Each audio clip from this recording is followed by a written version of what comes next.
Today I rise to pause and remember March the 28th, 2020. It's a day that Oklahomans and the nation lost a patriot and a friend to many. I stand here at this desk that I have used for the past 5 years. But before it was my desk, it was the desk of Dr. Tom Coburn.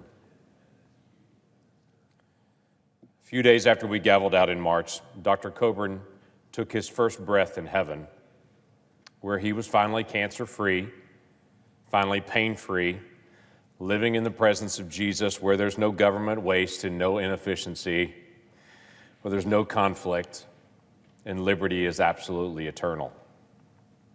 We will miss his sage advice, his blunt perspective, and his steadfast wisdom. Dr. Coburn served in this chamber for 10 years, from 2005 to 2015, but he also served in the House of Representatives for 6 years, from 1995 to 2001. The one title he carried in both of those chambers was doctor, and that was his preferred term. Thomas Allen Coburn was born in Casper, Wyoming, March the 14th, 1948. Dr. Coburn graduated from Central High School in Muskogee in 1966. In 1968, he married Carolyn Denton, by the way, the 1967 Miss Oklahoma, Carolyn Denton. They had 3 daughters, 9 grandchildren. At Oklahoma State University, Dr. Coburn was an honors student, president of the Student Business Council, graduated in 1970 with a bachelor's degree in accounting. After the family business was sold that he worked at, he attended medical school at the University of Oklahoma, received his medical degree with honors in 1983, interned at St. Anthony's Hospital in Oklahoma City, and in 1986, he founded the Muskogee Family Medicine Practice, which is still in operation today. His victory over melanoma as a young man inspired him to become a physician. He stated he wanted to give back because he had been given too. Unfortunately, that battle with melanoma when he was a young man was not his last battle with cancer. As a physician, his dedication to his patients was inexhaustible. Over his career, he delivered 4,000 babies and would often see 30 patients a day in his office. After his election to the House of Representatives in 1994, he would fly from Washington, D.C. every week. He'd fly home so that he could continue to see his patients on weekends, a schedule he maintained for the entire 6 years he spent in the House. He was a doctor all the time. It was not uncommon for him to be in a conversation with someone who right in the middle of the conversation, he would ask them how they're feeling because he had picked up something in their demeanor that he thought was a little bit wrong. Dr. Coburn was a deacon and a Sunday school teacher.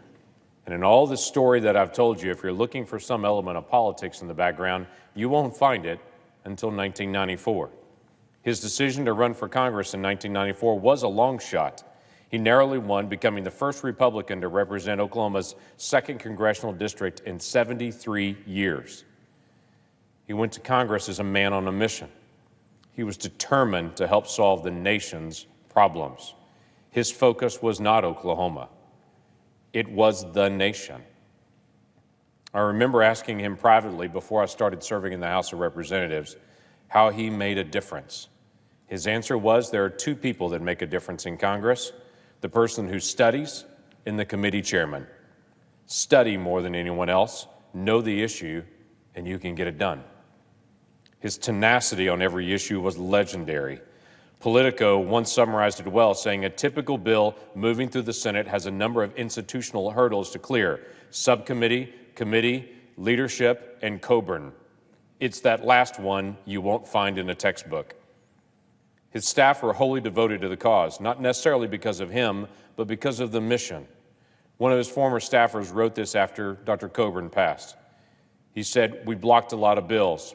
We offered a lot of amendments. We lost a lot of votes. We highlighted a lot of wasteful spending, and we irked a lot of people. And over time, we started changing how business was done. Bills that added new spending couldn't pass without offsets. Program duplication became part of the lexicon. The practice of earmarking went away. People started paying attention to government waste." Dr. Coburn's annual waste book became one of the more high-profile reports coming out of Washington each year. Over the years, Dr. Coburn and his team highlighted trillions in questionable spending on low-priority items that taxpayers were unwittingly paying for. Any spending that proved to be classic federal wastefulness, duplicative, fraudulent, or purely ineffective likely made the list each year. The Waste Book became an annual rallying cry for taxpayers frustrated by Washington's spending habits. Phrases that are common in American political conversations today, like the bridge to nowhere, shrimp on a treadmill, term limits, earmarks, were all battles that he fought to win. In 2010, in a fight over the debt limit increase, Dr. Coburn created an annual report in that decision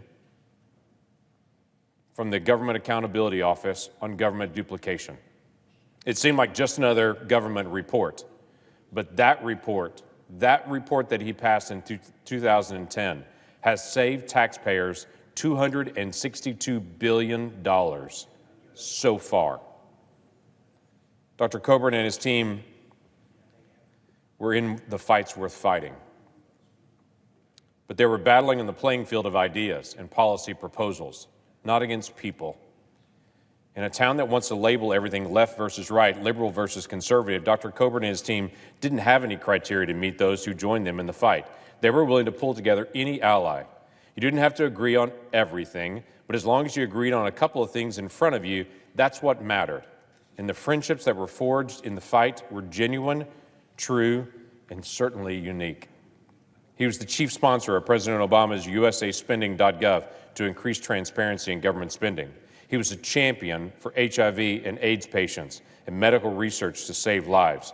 He was a tenacious fighter for Social Security disability fraud, eventually exposing $1 billion Social Security scam in West Virginia run by a lawyer named Eric Kahn, a Kentucky lawyer, who filed thousands of bogus disability applications. He was a master of Senate rules. His clay pigeon amendment is legendary in Senate procedure. He was one of the unlikeliest members to vote for TARP in 2008. It's probably one of the hardest votes that he took, but when he looked at the facts in front of him, he saw that it was the right thing to do. That was ultimately what it boiled down to. He was willing to do the right thing no matter what the cost. He opposed what needed opposition, but he would prefer to argue in private to resolve an issue rather than in public, though he was clearly not afraid to argue in public. After years of serving families as their physician, a task he continued on weekends, even when he was in the House of Representatives, the Senate Ethics Committee ruled that Dr. Coburn was violating conflict of interest rules by holding an outside job and prohibited him from practicing medicine as a senator. Dr. Coburn then just stopped taking payment and did his work as a physician pro bono, and the Ethics Committee also rejected that plan and prohibited him from working pro bono even as a physician. Ironically, I am now the chairman of ethics for the Senate. And the last time I visited with Dr. Coburn at his house in February, in the middle of our long, great conversation, he said to me, "Since you're the chairman of ethics, why don't you get that rule changed and allow doctors to still practice medicine while they're in the Senate? That's wrong. That needs to be fixed."